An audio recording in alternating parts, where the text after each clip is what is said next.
Hello, hello students. Welcome to Melvano, and the topic today we're going to discuss is laws of motion.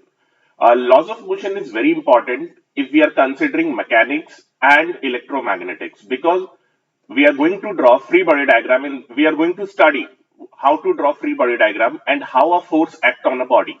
Okay, and that we are going to use in the remaining chapters in mechanics 1, mechanics 2, and in the entire physics we are going to use this chapter. Okay, so let's start with what is laws of motion. Okay, to start with laws of motion, first we have to understand what is laws of motion. So laws of motions are related to the forces acting on an object and its motion. Means in laws of motion, what we study the forces acting on a body and its motion. Means we consider only those forces which are acting on the body, which the body is applying on another body. We do not consider that forces and its motion. Okay, this law were first formulated by Sir Isaac Newton in the early 18th century. Okay, like these laws are formulated by Sir Isaac Newton in the early 18th century. Okay, now the particular law are very important because they are involved in our daily life. Suppose we are sitting in a car, okay, and the car is moving. Suddenly, what happened when the brakes are applied? What happened? We move forward, we move backward like this. When the car starts, we move backward. When the brakes are applied, we move forward. That we'll study in this chapter. That is based on inertia and the type of inertia we are going to discuss in this chapter only. Okay, now what is force? So first of all, we have to understand what is force. Force is any kind of push or pull that tends to change the body at rest in uniform motion or its direction. Okay, so any kind of push or pull. Suppose this is a body. Okay, I'm pushing it, I'm pushing it, I'm pushing it, I'm pushing it. So either I'm pulling it, any kind of push or pull exerted on an object which tends to change the direction of motion, the state of rest, and the state of or a particular direction, that is called force. So what does force do? It stops, it produces or tries to stop. ठीक है. What does a force do? What does a force do? It produces or tries to produce motion on a body at rest. Means it changes the state of rest of a body. Second, it stops or tries to stop a moving body. Means it changes the state of a body moving with uniform motion.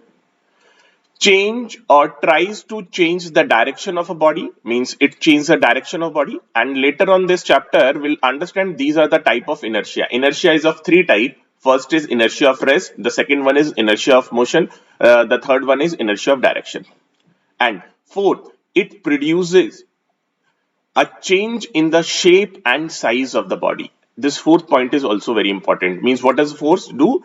It either changes the shape and size of the body. Okay, so these are the type of forces. Now, to understand the types of forces, what I'll do is I'll add a slide and I'll explain you in detail.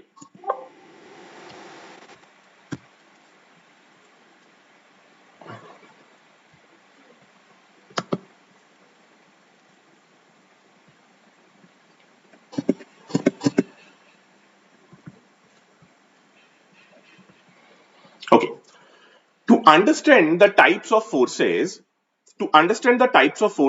like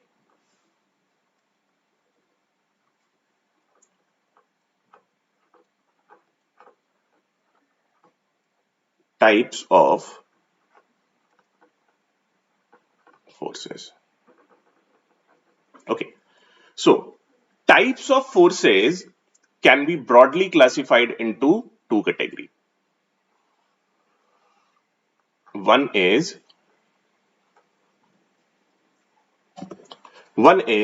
contact force.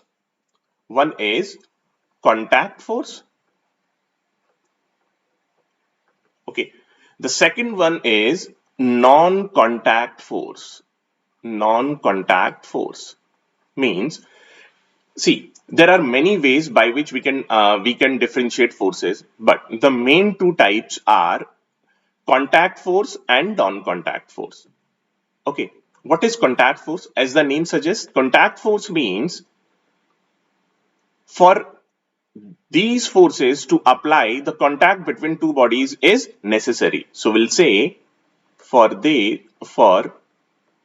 these forces to act, contact between two bodies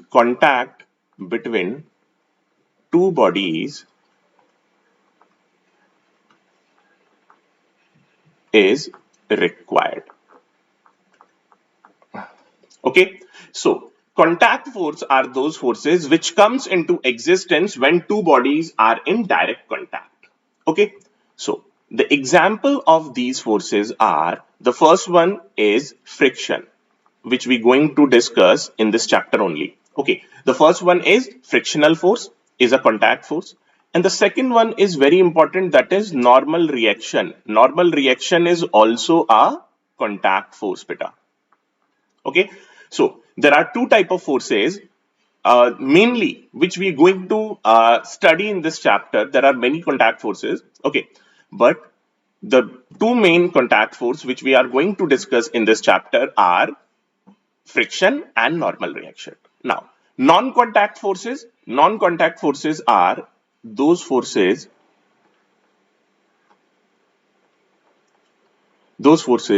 for which contact between two bodies is not required, means for these forces to act, contact between two bodies is not required. See, non-contact force are further divided into two main categories. The first one is field force, and the second one is motion due to connected strings,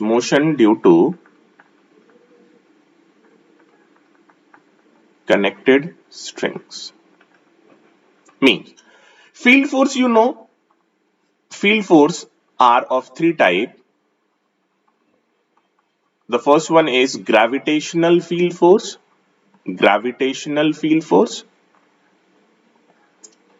field force. The second one is magnetic field force, and the third one is electric, electric field force, we can say, or electrostatic field force, we can say. So field force is again a non-contact force which comes into existence as soon as the particle comes into the magnetic field. The force start acting on it as soon as the particle comes into the electric field. Suppose, I'll explain it. Suppose this is a charged particle.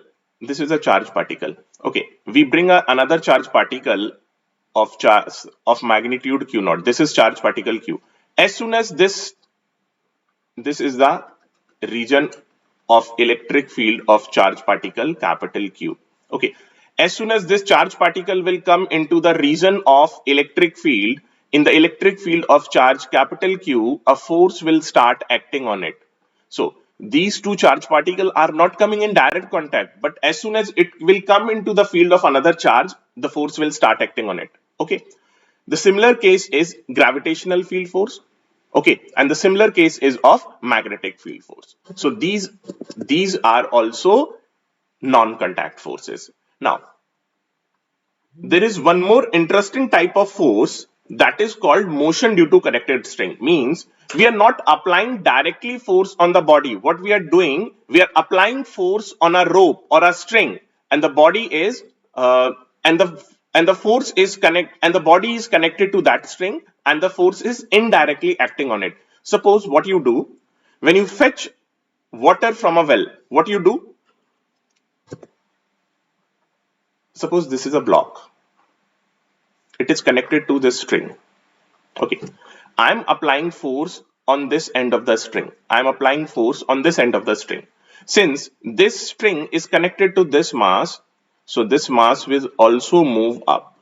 So what we are doing here, we are applying the force on the string, and since the block is attached to the string, force is acting on it. So this is a kind of force which is not directly acting on the body, but it is due to some connected string. Or I can take spring force also into this. What I'm doing is, if the spring is compressed or if the spring is elongated, the force is acting on the body. The body move this direction or this direction. Okay. Suppose we are elongating the spring, the body is moving upward. When the spring is compressed, the body is moving towards the left direction. So we can write tension force.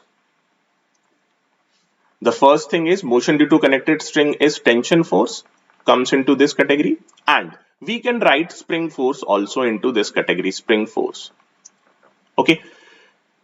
So this is also a kind of motion due to connected strings, though there are some issues with putting this spring force into this category, but we can consider it and we'll discuss this in detail. Okay. This friction thing, this normal reaction we are going to discuss now, and this gravitational field, magnetic and electrostatic, will do in later on in the other chapters, and this tension force and spring force we are going to study in this chapter only. Okay, let's discuss each force one by one. Okay.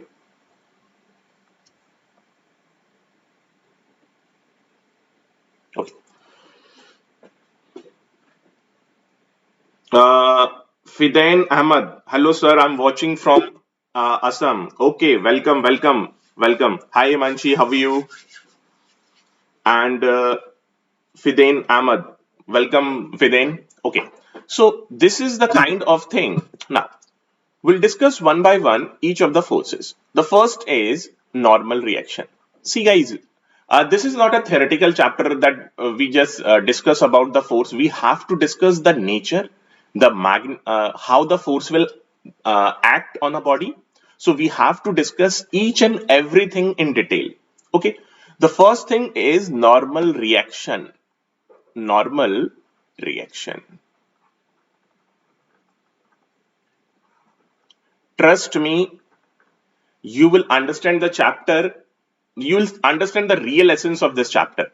First, see the problem the student face while solving the numerical or drawing the free body diagram. They are not able to understand how this force will behave on a body. So we have to discuss each of the force in detail. Okay. Now, what is normal reaction? What is normal reaction? Normal reaction is, see, as the name suggests,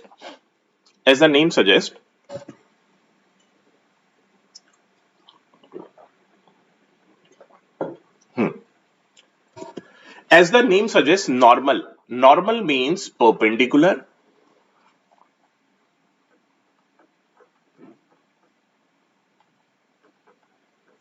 Reaction means it is in relate to some applied force.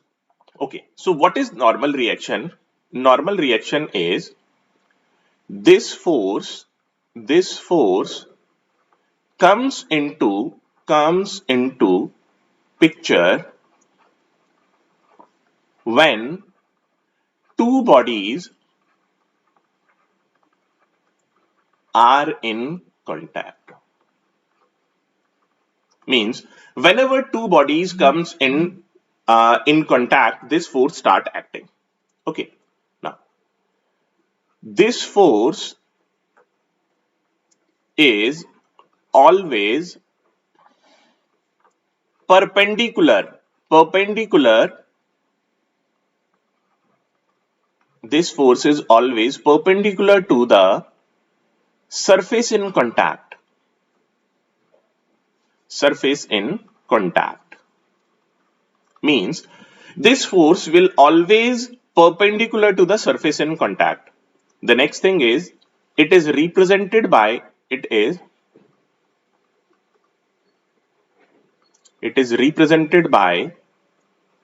capital N or capital R. Okay, just take an example. Suppose this is a body, this is a body of mass M. Okay, this is a body of mass M. It is kept on a surface. So this is the surface in contact, beta. This is the surface in contact. This body is in contact with the surface. So normal reaction will act perpendicular to the surface. I'll represent it by N. You can represent it by N or R. In some book, you'll find it represented by R. In some book, you'll find it represented by capital N. So it can be represented by any of the. Okay. So this block is kept on the surface. Okay. So the normal reaction will act and it would be perpendicular to the surface in contact. Understood? Now, suppose there is an inclined surface. Suppose there is an inclined surface. There is an inclined surface. And I have kept a mass of, this is my body. Now, what would be the direction of normal reaction? Since this is the surface in contact, this is the surface in contact, beta. Okay. Anmol Ratan, Jai Hind sir, Jai Hind. Okay. So this is the surface in contact. So normal reaction will act perpendicular to the surface in contact. So this is the direction of normal reaction. What student do? They draw like this. This is the direction of normal reaction. No, beta. This will not, because it is always perpendicular to the surface in contact. See, you have to see the surface and draw perpendicular to that surface. This is the surface in contact. Draw perpendicular. This is the perpendicular. So this is normal reaction. Okay. This is the direction of normal reaction. Now, we'll do one more problem. Suppose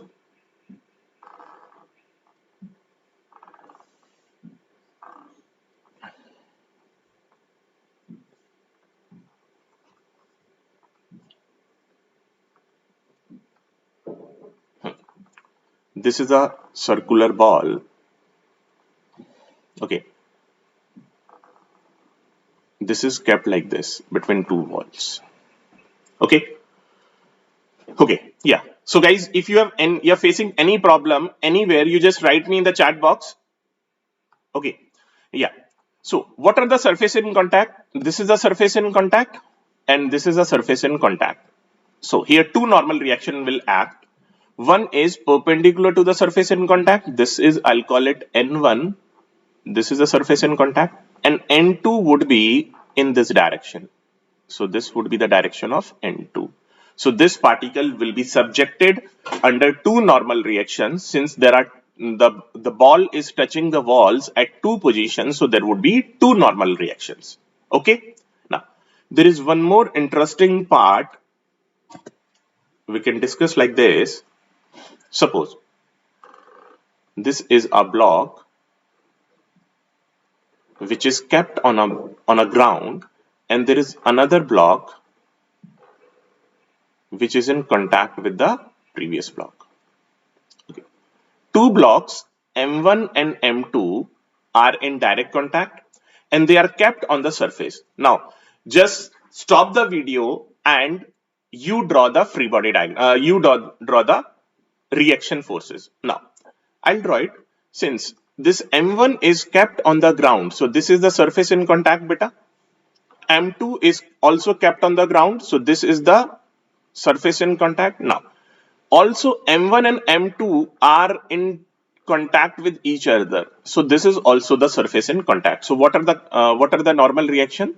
The first normal reaction will be applied by the ground on N1. I'll call it N1. The second normal reaction will applied by the ground on M2. So this would be N2.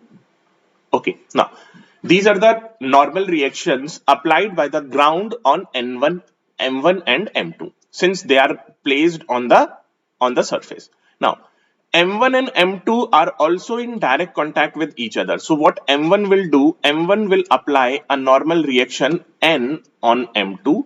The same normal reaction, the same force would be written by M2 to M1. So there are four normal reactions which I have drawn in this image. M1 will apply a normal reaction on M2. M2 will apply the same normal reaction back on M1. So these are the normal reactions which will act on the body. Okay, understood, beta? So please consider. See, I'll recap it. What is normal reaction? Normal reaction is a force which comes into picture when two bodies are in direct contact. First thing.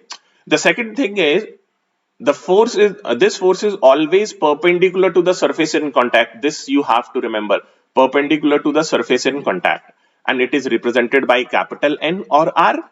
And these are the examples which we have done. 1, 2, 3, and this is fourth example. Please consider it. Take your time, beta. Take your time.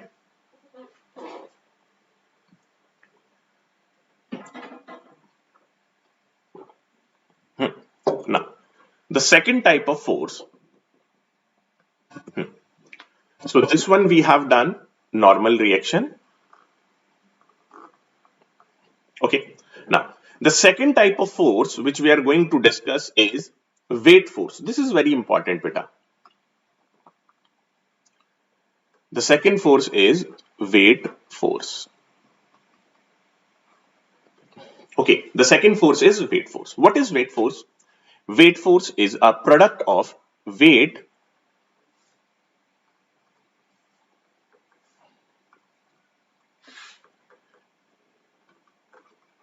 force is the product of mass and mass of body and acceleration due to gravity.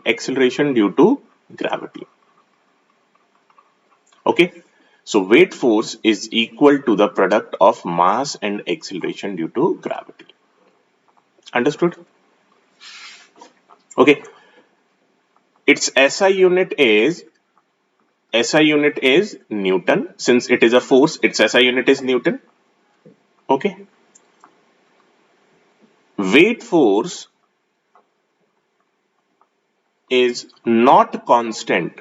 See, mass is constant everywhere, but weight is not constant. It varies with variation of acceleration due to gravity. Okay, means weight will change where the gravity will change. Okay, now the important thing is this force acts vertically downward.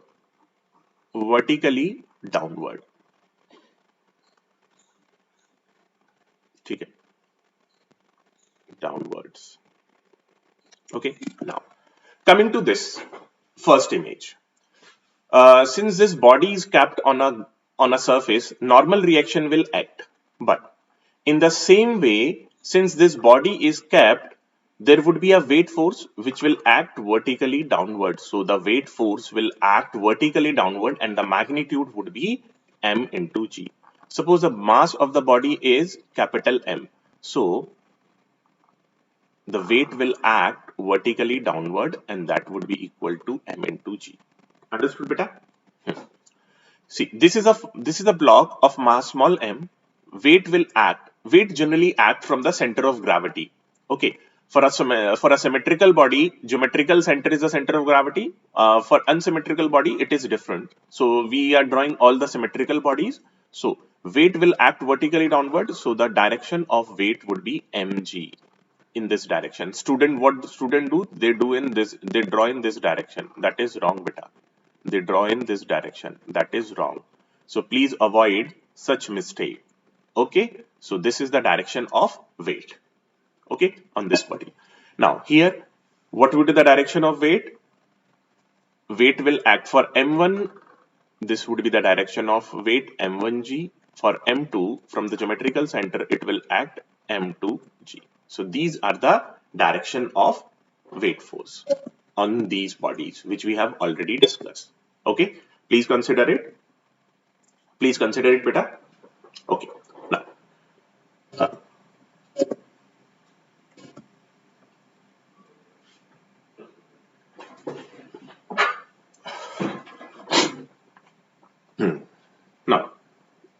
after this,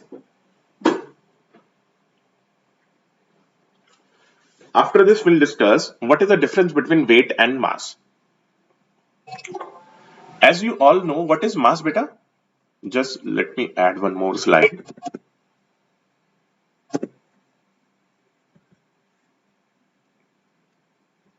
Okay, yeah.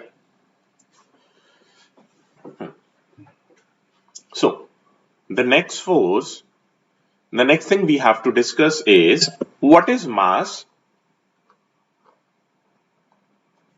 and what is weight. Okay, see, mass is what? Mass is the quantity of matter contained by a body. Okay, it is the amount of matter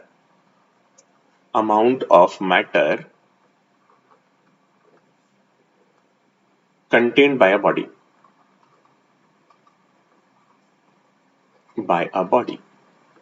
Understood? What is weight? As I told you, it is a force which is equal to the product of mass of the body and acceleration due to gravity. Can you see it better? Can you see it? Acceleration due to gravity.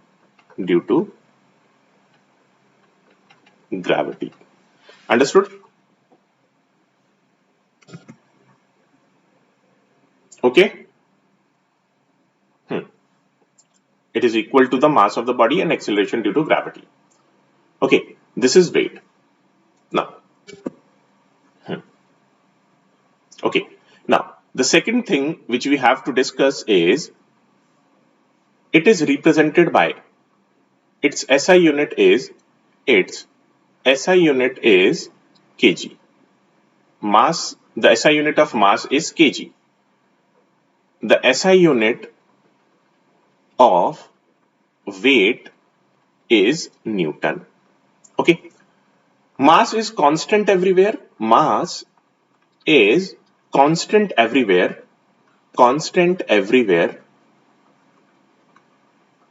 Okay.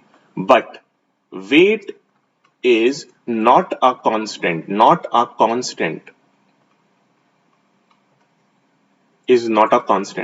It varies with G. And what are the factors on which G depends? See, G depends upon first shape of earth, height above the earth,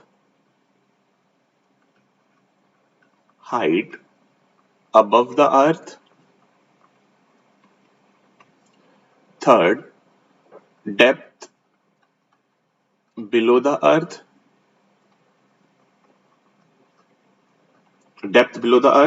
and the fourth one is rotation of earth.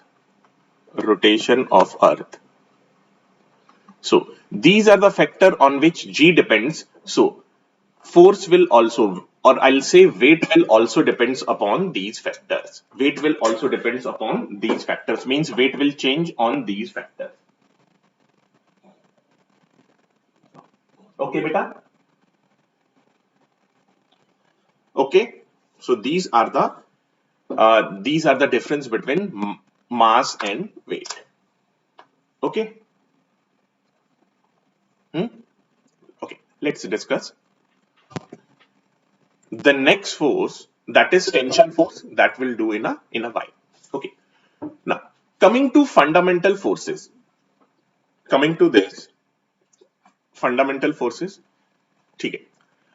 There are four fundamental forces known. The first one is gravitational force, the second one is electromagnetic force, the third one is strong nuclear force, and the fourth one is weak nuclear force. Okay, see, the range is given, the relative strength is given. So this strong nuclear force, the relative strength is 10 raised to power minus 10 and the range is 10 raised to power minus 15. Okay, so the range is relatively very small for strong nuclear forces, and this electromagnetic force, the relative strength is 10 raised to power 36. If you can see it properly, it is 10 raised to power 36. Understood? And the range is infinite. Okay, this is electromagnetic forces. Okay, the weak nuclear force is 10 raised to power 25 is the relative strength and the range is 10 raised to power minus 10. Okay, and gravitational force, the relative strength is 1 and the range is not known. Okay, so these are the type of fundamental forces. Okay, now we'll come back to this thing. Okay, the next force which we are going to discuss is tension force. What is tension force? Because after that we are going to discuss Newton's law and free body diagrams. Okay, yeah, what is tension force? See, tension is not a force which we have discussed till now. Okay, what is tension force? Tension force is, suppose there is a thread. Okay, when force is applied on the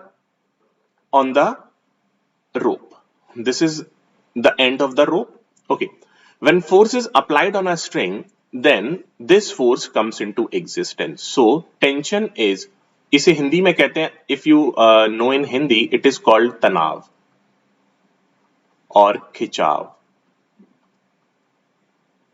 Okay, so when force is applied on a string, when force is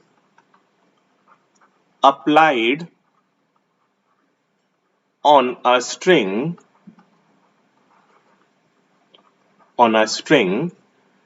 tension force comes into existence.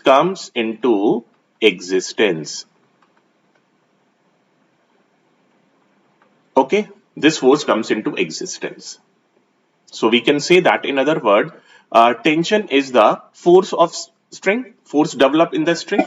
Okay, we can say that force developed in the string. Okay, now see, if we are applying force on a string, then tension will act at 2 points. So we can say that tension always acts opposite to the point of attachment or the point from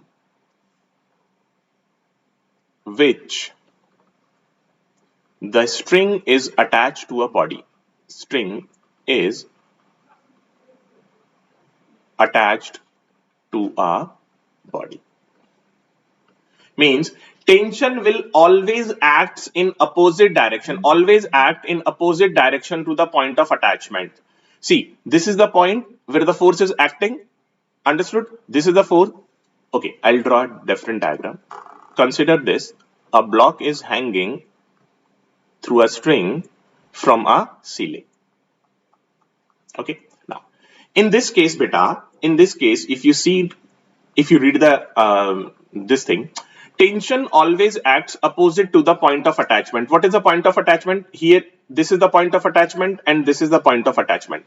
So on the block, the tension will act opposite to the point of attachment, means away from the point of attachment. So this is the direction. This is the direction of tension for block of mass small m. Understood? Okay. Now, for this is again a point of attachment. So what will happen? The force will act for this point. The tension will act in downward direction. So for block of mass m, the tension will act in opposite direction. From the point of attachment, from the point where it is suspended or where it is attached to the ceiling, okay, the tension will act in the downward direction. Similarly, suppose this is a pulley. This is a pulley. Okay, this is a pulley, and a string passes over a pulley, and two masses are attached to it. Two masses are attached to it. So what would be the direction of tension? Tension ki direct. What would be the direction of tension? So direction of tension would be, if we consider this is block of mass m1, this is block of mass m2. Now we'll do it. Okay, this is the point of attachment. So on m1, tension will act in upward direction. For m2, this is the point of attachment. So this is the direction of tension on m2. Now the string is attached to the pulley at this point. So for pulley, the tension will be in downward direction. Again, the pulley is attached. The string is attached to pulley at this point. So the tension would be in downward direction. So always remember, tension always acts opposite to the point of attachment or point from where the body, from which the string is attached to the body. Okay, so this is your tension force. At this point, what is the tension? The tension on the body would be in upward direction. Understood, beta? Understood? So this is the direction of tension force. Okay, now we'll study what are the importance of laws of motion. Okay, laws of motion are dedicated to the relationship between motion of an object and the force acting on it. In the very first definition, when we studied that in laws of motion, what we studied the force acting on the body and the motion of the body. Okay, so laws of motion is a dedicated relationship between motion of object and the force acting on it. Okay, now an object will change its motion only when a force is exerted on it. Means the object will change. Suppose this body is at rest. This body is at rest.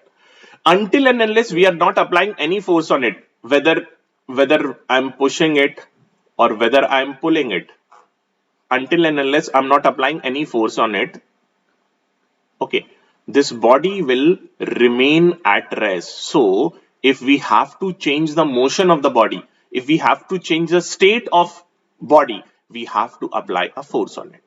Okay, this is the first thing. The second thing, the force on an object is equivalent to mass and acceleration of the body. That we are going to discuss in second law of Newton's. Okay, that derive this relationship between force and mass and acceleration. Okay, for every action there is an equal and opposite reaction. For every action there is an equal and opposite reaction. That is third law of motion. That is third law of that is Newton's third law. Okay, so the first law we'll discuss now one by one each of them. The first thing which we have to understand, if we want to understand the first law of Newton's, we have to understand what is inertia. See, inertia is inability of a body to change its state by its own. Okay, inertia is what? The tendency of a material body to preserve its present state of uniform motion or rest is known as inertia. So what is inertia? Inertia is the inability of a body to change its state of rest, motion or direction. And Newton was not the first person who directly come into this conclusion. This law of inertia was first conceived by Galileo. Means Galileo was the first one. Even Aristotle, we'll study. Aristotle also discuss about that if a body is moving, then there should be net force, some net force acting on the body, then only the body is moving. Okay, Galileo was the first person who talked about inertia. Okay, inertia is a physical quantity and mass of material body, and mass of a material body is measured. We can say that this inertia is a physical quantity and mass of a material body is measured of its inertia. Means mass of a body is a measure of its inertia. Now, what is inertia? Inertia is of three types. Inertia of rest, inertia of motion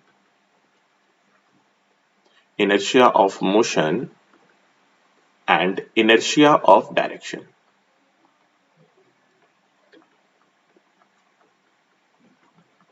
Inertia of direction. Okay. What is inertia?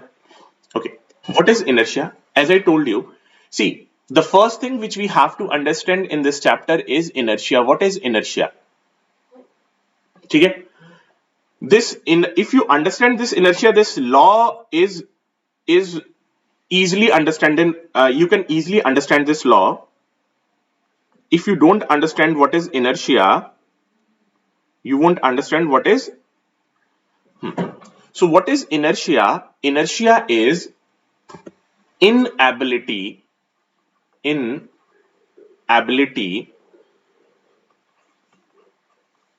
okay, inability of a body to change its state. Okay, means if a body is at rest, it will continue to be at rest until and unless we are not applying any force on it. If a body is in motion, it will continue its motion until and unless some force is acting on the body. Inertia of direction means a body will continue its direction until and unless you are not applying any force on it. So these are the types of inertia. We'll call it types of inertia. Types of inertia. What is inertia of rest? It is the inability of a body to change its state of rest by its own. Understood? What is inertia of motion, beta? Inertia of motion. What is inertia of motion? Okay. What is inertia of motion? It is the inability of a body to change its state of motion by its own. What is inertia of direction? That is inability of a body to change its state of direction by its own. So these are the type of inertia and this is the meaning of inertia. Understood? Now, Newton's first law. Newton's first law is also known as law of inertia. Okay, where inertia is the tendency of a body to remain in its motion, rest or direction. Okay, so what does first law state? That suppose this is a body at rest, this is a body in motion, this is the body at rest, this is the body in motion. So first law stated that if a body is at rest, it will continue to be at rest until and unless we are applying some force on it. The second, we can talk about the same thing about motion also. If a body is in motion, it will continue to be in its motion until and unless it is acted upon by some external force. So what is it?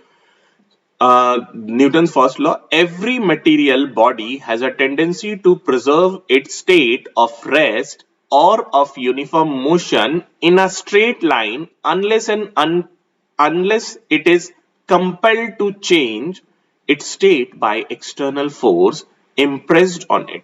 Means a body will continue its state of rest, motion or direction until and unless it is acted upon by some external force. Understood, beta? Understood, beta? Now, see, we can discuss this thing with the help of these diagrams. An object at rest will, see, this ball is at rest, this will remain at rest until and unless we are not kicking it. Suppose we kick the body. Okay, we have applied some force. We have applied some force on the body. What will happen? It will move. Unless acted by some unbalanced force, an object in motion will continue with a constant speed and direction. Means it is moving in this direction. It will continue to be in this direction until and unless you apply some external force. Until and unless you apply some external force on it, it will continue to be in the same state. Okay, so this is inertia of, this is called inertia of law of inertia. Okay, so the first law, the first law of motion officially stated that body remain at rest or of uniform motion in a straight line unless and until and unless it is acted by some external force. This is Newton's first law of motion. Okay, now example are moving backward. When a cricketer tries to catch the ball, what happened?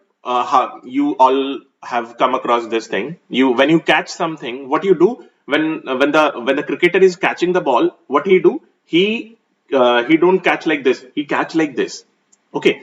He take his hand backward. Okay. You tend to move forward when a sudden brakes are applied. Suppose you're sitting in a car and suddenly brakes are applied. You move forward. Okay, because this is your inertia. This is the inertia of this is your state of inertia.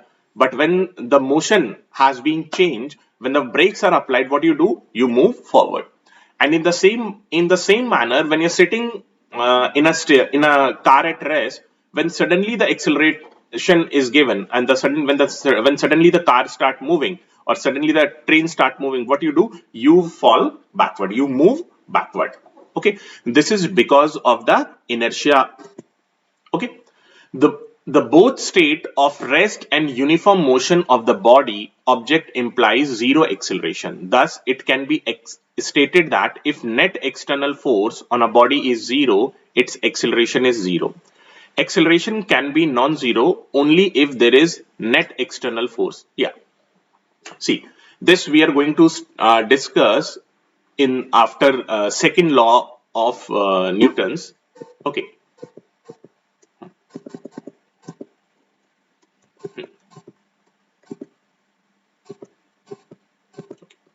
now we'll discuss this Newton's second law, and then we are going to discuss that force and what is the relationship between force and acceleration. Okay, Newton's second law established the relationship between force and acceleration.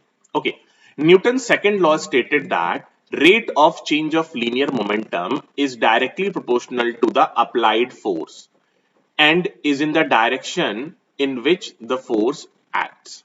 Okay, we know that momentum is what? Momentum is a product of mass and acceleration of the body. Guys, we know linear momentum. Linear momentum is what? It is denoted by P and it is equal to the mass of body and its velocity.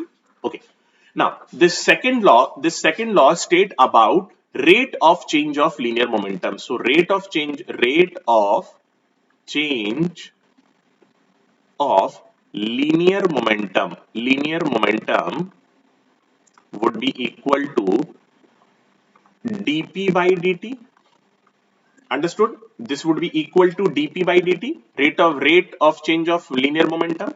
And we know that this is p can be written as m into v. Since mass is a constant, till your JEE level will not consider any question on variable mass. So we'll consider mass is a constant, so it will come out of differentiation. So it would be dv by dt. And what is dv by dt? That is nothing but acceleration. So rate of change of linear momentum comes out to be mass into acceleration. And Newton's second law says rate of change of linear momentum dp by dt is directly proportional to the external force applied. And what we come across, dp by dt is nothing but mass into acceleration. If the proportionality constant is 1, we can write F external is equals to mass and acceleration. And this is the most important equation which we are going to use in entire physics. Whenever a motion is there, there should be some unbalanced force. There should be some external force acting on the body. Then only the motion is possible. If the net force is zero, acceleration is zero. Acceleration is zero. Okay. The body will not have an accelerated motion, but acceleration is equal to zero means the body is moving with constant velocity. That might will happen. Okay. So rate of change of linear momentum, that is equals to this thing. Okay. If we differentiate dm by dt, since dm by dt is a constant, will not consider it. Okay, because there is variable mass. Very concept of variable mass is not in our JEE syllabus or NEET syllabus. So we are not going to discuss this thing. Okay. So Real time example of second law: kicking a ball, playing golf, anything you're playing. Okay, that comes into this thing. Now coming back to this thing, it says the both state of rest and uniform motion of a body implies zero acceleration. See, F external is equals to mass into acceleration. Okay, so if I'll say, if a body is at rest, acceleration is zero, acceleration equal to zero. This means there are two possibilities. One is body at rest, body at rest, and the second one is body is moving with constant velocity, moving with constant velocity. Okay, if the body is moving with constant velocity, in that case also acceleration of the body is zero, and if the body is at rest, the acceleration is again zero. Now thus it can be stated that net external force on a body is zero. If acceleration is equal to zero, this means net external force is zero. Understood? And net acceleration is zero, net external force is zero, so it will not have any accelerated motion. If acceleration is not zero, okay, then we can say that in that case external force is not equal to zero, means it will have some external force. If some external force is acting on the body, then the body will have accelerated motion. If there is no external force on the body, then no external force. When I say, I mean that there should be some unbalanced force acting on the body. There should be some net force acting on the body. Okay. So if that force acting on the body is zero, this means acceleration of the body is zero. It means either the body is at rest or either the body is moving with constant velocity. Understood, beta? Now, coming to this part, mathematically it can be expressed as, if net force acting on the body is zero, it means that acceleration is equal to zero. If the net force acting on the body is not zero, the acceleration of the body is not constant. From here, again, that two cases will come. The body is at rest and the body is moving with constant velocity. Understood? So these are the things. Okay. Now we'll do a numerical based on it. It says that if a basketball is thrown at 20 meter per second, square, and its mass is 3 kg, what force is necessary to change its direction?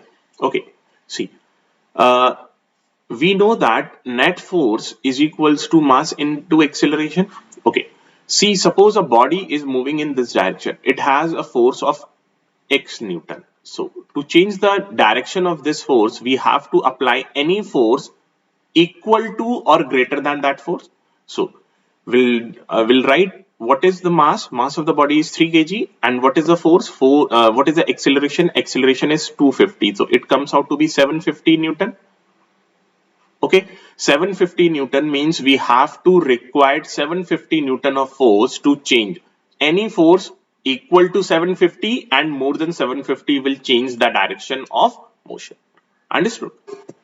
Now, the second question is, how much horizontal net force is required to accelerate this kg car at 6 meter per second square? Again, the same concept is there. So whatever force this body is, okay, if I write the net force, what it would be? It would be mass into acceleration. Mass is 3000 and acceleration is 6. So it is 18,000 Newton. So the net horizontal force required to accelerate the body is 18,000 Newton. Understood? Now, this third law is very important.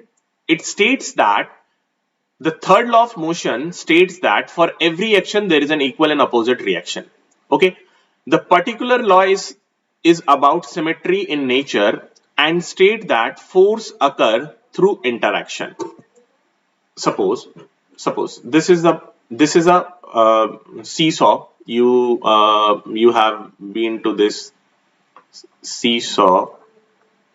Okay, suppose I'm applying a force here. Okay, so the reaction would be in opposite direction. Okay, when an object A exert a force on B, the B object will also exert the same force. Coming to this, okay, I'll explain it here. If you remember, when two blocks are in direct contact, we have just done this question. These forces are in direct contact. What will happen? This M1 will will apply a normal reaction on M2. M2 will return the same normal reaction on M1. So for every action there is an equal and opposite reaction. Suppose you slap someone. What you are applying? We are applying a force on his cheek. Okay, you are applying a force. In the same way, a force is applied. A reaction force is applied by the cheek on your hand. So action and reaction, they're always in pair. They're always in pair. This is the action and the reaction force is applied by the cheek on your hand. So always remember, action and reaction are always equal in magnitude but opposite in direction. Okay, so this is what FAB is the force applied by A, that would be equal to negative of FBA, means force applied by A on B is equal in magnitude to force applied by B on A, but the direction would be different. Okay, so this is all about Newton's third law of motion. We'll discuss this Newton's second law, Newton's third law in detail in free body diagram in the next topic that we are going to discuss tomorrow. And in that we will study how to draw free body diagram and how to solve problem based on laws of motion. And laws of motion, as I told you, it is a very important topic when it comes to mechanics 1, mechanics 2, or entire physics. We are going to use free body diagram and the application of laws of motion. So guys, please stay tuned with the coming chapters also, and please download our app that where you can join the free foundation course and you can solve many test papers there. You can solve many practice questions there. So this is all about today's lecture. Thank you guys. Thank you for watching.